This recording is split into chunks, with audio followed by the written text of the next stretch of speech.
Now we shall begin. You should answer the questions as you listen because you will not hear the recording a second time. Listen carefully and answer questions 1 to 4.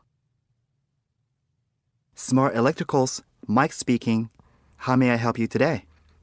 Good morning. I'm calling to complain about an item I recently purchased from your company. I'm not happy with it. Oh, I'm really sorry to hear that. I'll take you through the company's complaints procedure. I'll need to retrieve your files from our records so that we can discuss the problem properly and find a solution.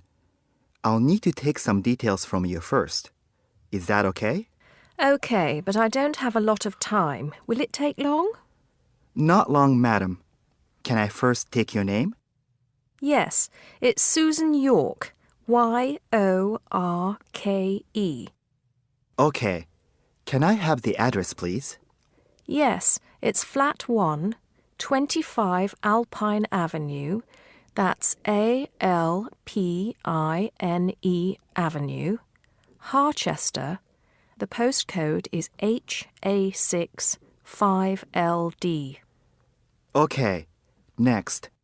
Could you give me your telephone number? Preferably one that we can call you on during normal working hours. Well, the home one is 01734 525 268. But you're only likely to catch me on that number in the evenings. I usually have my mobile phone with me during the day, though. It's probably best to take that number then. All right. My mobile number is 0781 233 452. And do you have the order reference number on you, by any chance? Well, I have the receipt that the camera came with in front of me. Ah, good. Which number is it? It's a bit confusing. It should be the 7-digit number on the top left corner of your invoice. Let me have a look. I need my glasses. Found it. It's DMX8443. Thanks. Now, when did you purchase the item? Well, the camera was delivered last Monday, on the 1st of February. I ordered it online about 2 weeks before that, but I can't remember the exact date. If you have another look on the invoice receipt, the date should be there. Oh, yes. Here it is. January the 15th. Okay, I'll make a note of that. So, the item is a digital camera? Yes, it's the Aqua PowerShot model in silver.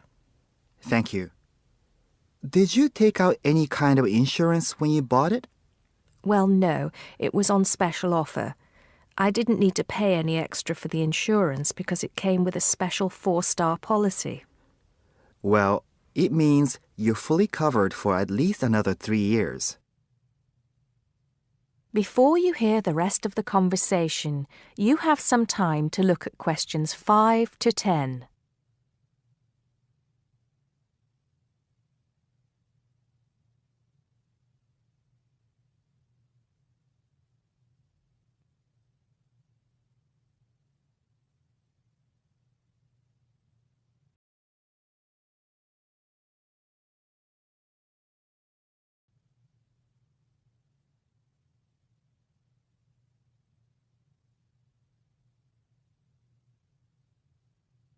Now listen and answer questions 5 to 10.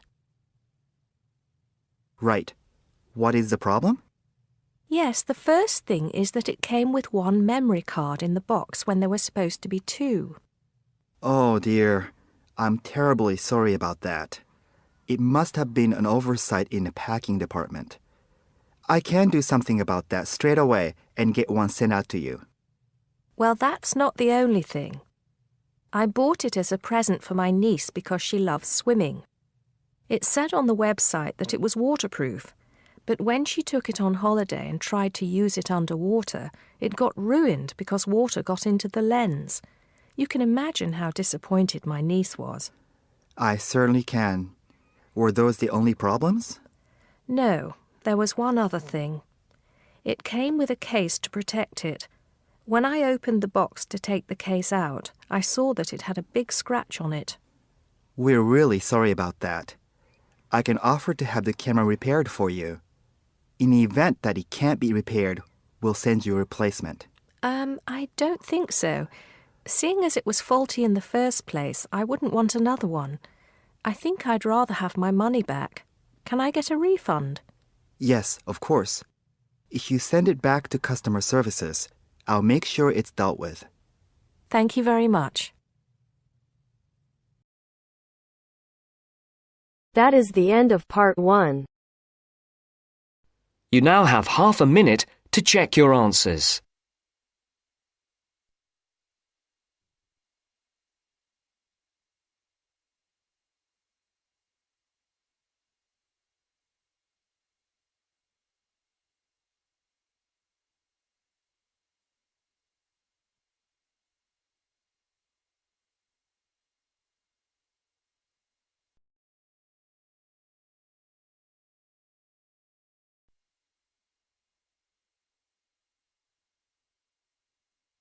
Now turns to part 2. Part 2. Section 2. You are going to hear a lecture about dining services. First, you have some time to look at questions 11 to 14.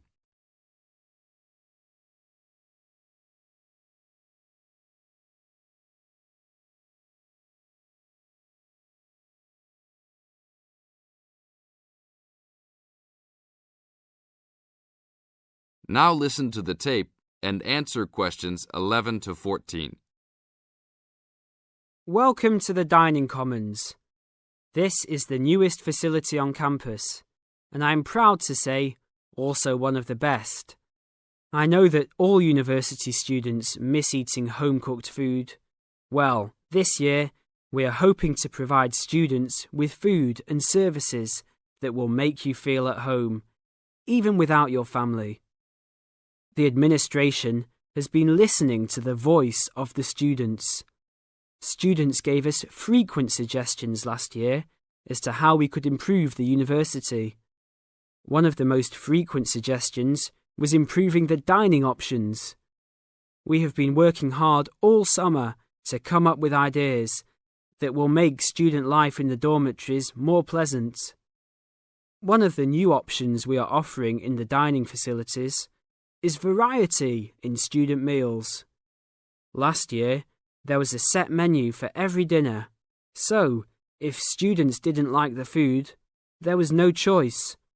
Students had to eat whatever was served. But this new dining facility has 3 completely unique areas, each with a different theme. At every meal, there will be 3 options for students to choose from.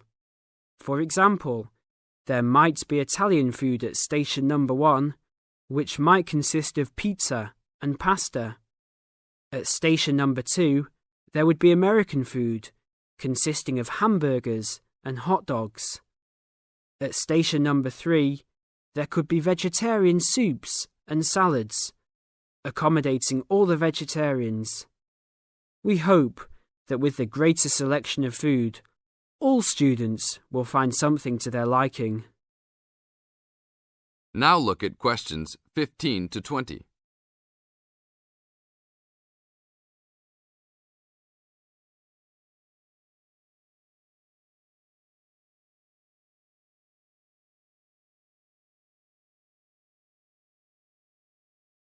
Now listen to the tape and answer questions 15 to 20. Not only will students have more options, the food will also be better. Each section of the facility will have a head chef. These are real chefs that have been trained in culinary school and have been hired specifically by the school to work in the dining facilities. All of the chefs have a speciality. The school is hoping that these chefs will prepare better tasting and more nutritious food. Every student will be able to make suggestions and also give their input as to which menus taste better. Last year, many students complained that the dining facilities didn't have very convenient hours. This year, we hope to change that. We will open for breakfast at 6 a.m. to accommodate all the early risers. In the evenings, we will open until midnight for all the students that like to go for a late-night snack. The afternoons will still remain closed, but we will have a student store open that will provide all students with drinks and fruit.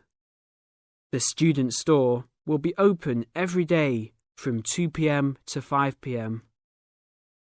Every student that has paid full tuition and dormitory fees has already paid for their dining facility fees.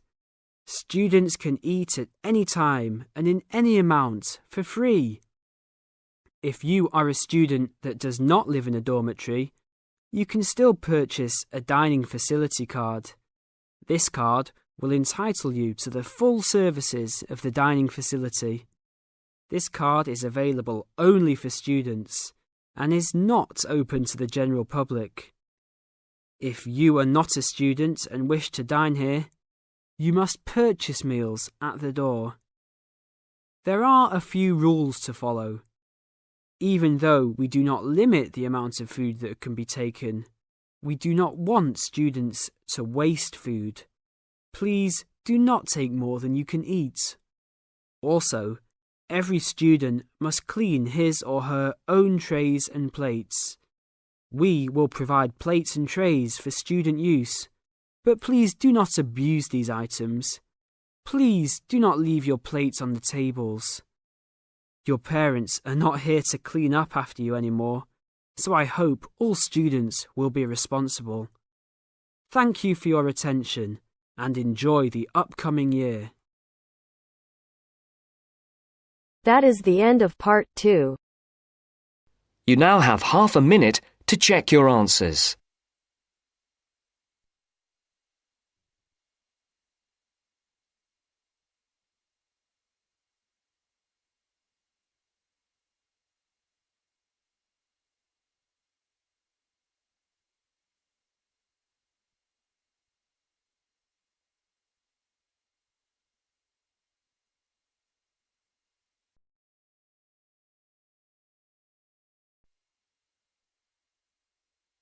Now turns to part 3. Part 3. You'll hear an introduction about the process of producing stamps. First, you have some time to look at questions 21 to 25.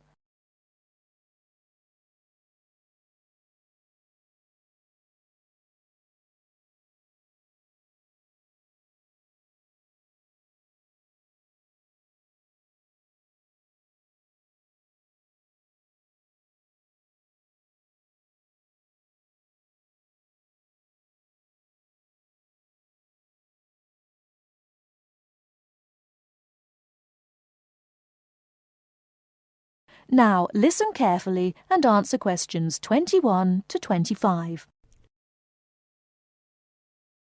Hello, and welcome to this week's edition of Tell Me More, the programme where you ask the questions and we provide the answers.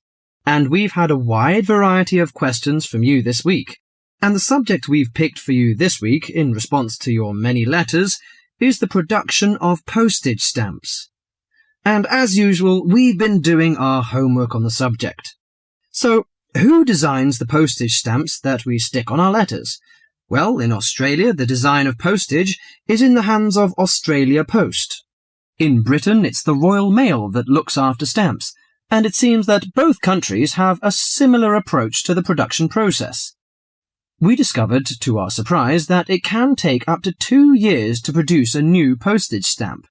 Why is that, I hear you ask? Surprisingly, it can't be all that difficult to design a stamp. In fact, it isn't, but it seems it's a lengthy business. Firstly, they have to choose the subjects, and this is done with the help of market research. Members of the general public, including families, are surveyed to find out what sort of things they would like to see on their stamps. They are given a list of possible topics and asked to rank them. A list is then presented to the advisory committee, which meets about once a month. The committee is made up of outside designers, graphic artists, and stamp collectors. If the committee likes the list, it sends it up to the board of directors, which makes the final decision. Then they commission an artist.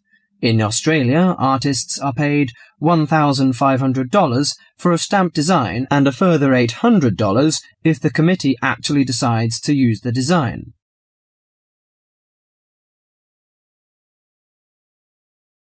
Before you hear the rest of the talk, you have some time to look at questions 26 to 30.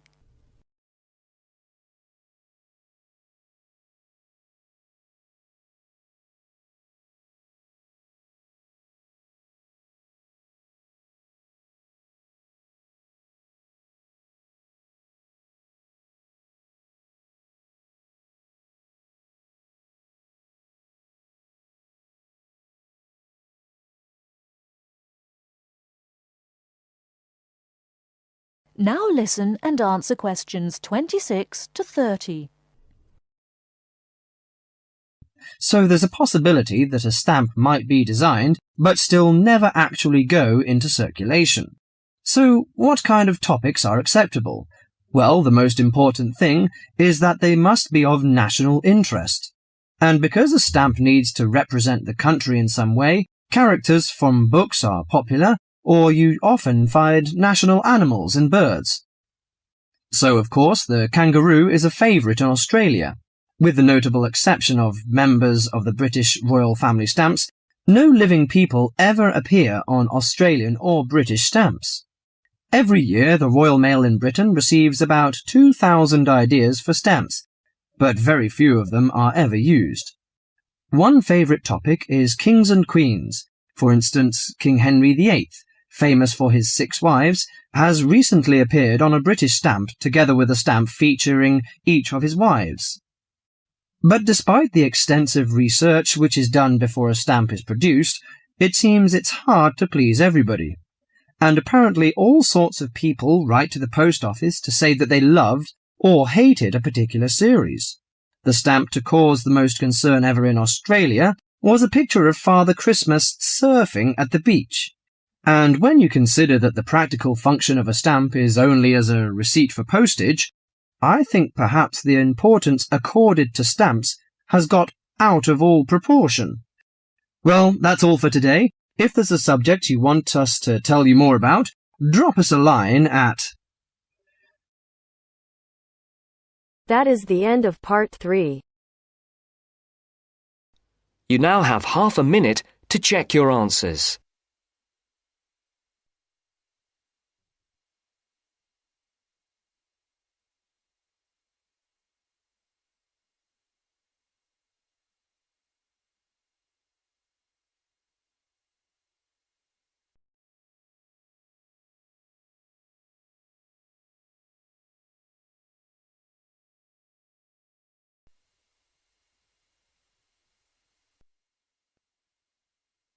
Now turns to part 4. Part 4. You are going to hear a lecture on William Kidd.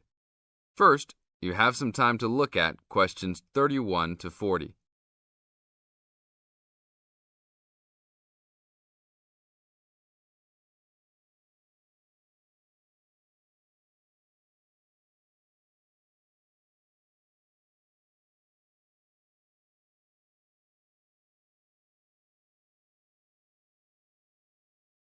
Now listen to the tape and answer the questions. A Pirate Story, William Kidd. William Kidd, who was better known by the name Captain Kidd, was a 17th century British privateer and semi-legendary pirate who became celebrated in English literature as one of the most colourful outlaws of all time. Fortune seekers have hunted his buried treasure in vain through succeeding centuries. Kidd's early career is obscure.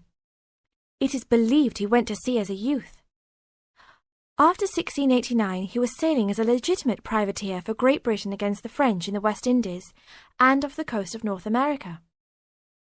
In 1690, he was an established sea captain and shipowner in New York City, where he owned property. At various times, he was dispatched by both New York and Massachusetts to rid the coast of enemy privateers. In London in 1695, he received a royal commission to apprehend pirates who molested the ships of the East India Company in the Red Sea and in the Indian Ocean.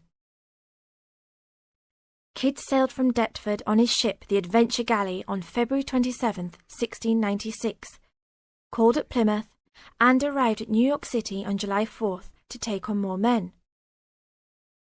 Avoiding the normal pirate haunts, he arrived by February 1697 at the Comoro Islands off East Africa. It was apparently some time after his arrival there that Kidd, still without having taken a prize ship, decided to turn to piracy. In August 1697, he made an unsuccessful attack on ships sailing with Mocha coffee from Yemen, but later took several small ships. His refusal 2 months later to attack a Dutch ship nearly brought his crew to mutiny, and in an angry exchange, Kidd mortally wounded his gunner, William Moore. Kidd took his most valuable prize, the Armenian ship Quetta Merchant, in January 1698, and scuttled his own unseaworthy Adventure Galley.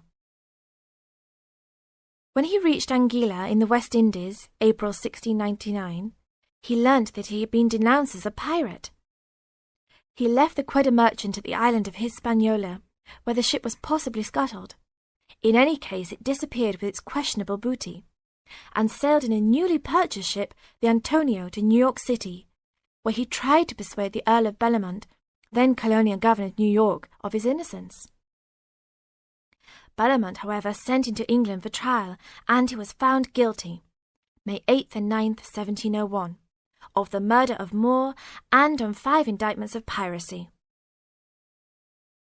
Important evidence concerning 2 of the piracy cases was suppressed at the trial, and some observers later questioned whether the evidence was sufficient for a guilty verdict. Kidd was hanged, and some of his treasure was recovered from Gardiner's Island off Long Island.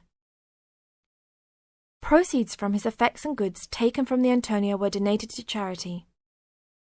In years that followed, the name of Captain Kidd has become inseparable from the romanticized concept of the swashbuckling pirate of Western fiction. Among other stories concerning caches of treasure he supposedly buried is Edgar Allan Poe's The Gold Bug. That is the end of part 4.